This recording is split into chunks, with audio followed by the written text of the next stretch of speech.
Hear ye, an important announcement. You're hereby invited to create your own invitations using Zoner Photo Studio X.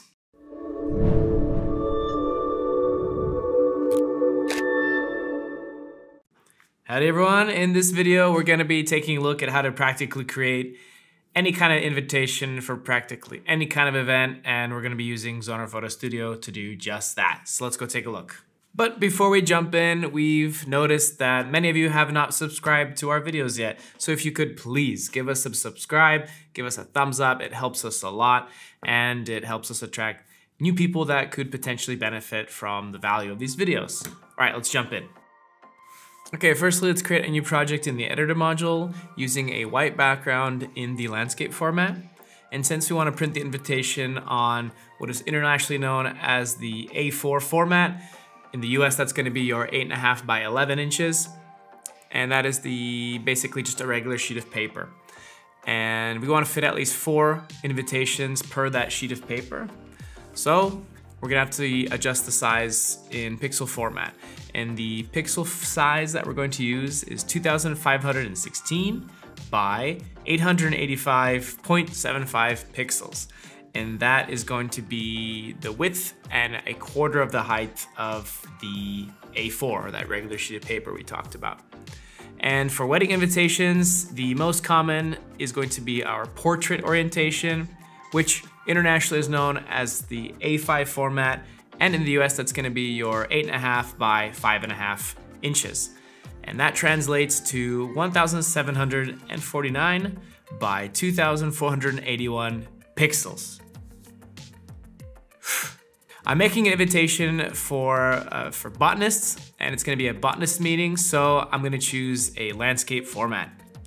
And to make the invitation more interesting and not just text, let's add some plant images with transparent backgrounds, which we already have ready to go here in the PNG format.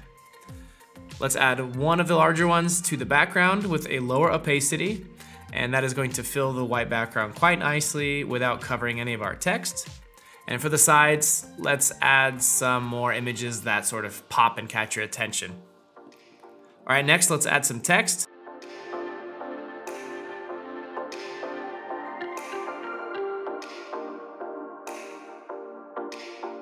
And now let's add a white outline to the main heading just to make it stand out a little bit more. Click Effects, Edit Effects, and check Outline. Let's change the color to white and set the mode to normal. And then increase the opacity to 100. Now let's reduce the size of the outline. Of course, it's up to you, and you can decide, what to write on your invitation. But however, don't forget 2 important details that cannot be left off of any invitation, and that is when and where. Otherwise, no one's gonna come. Feel free to get creative with your text, but do keep one important thing in mind.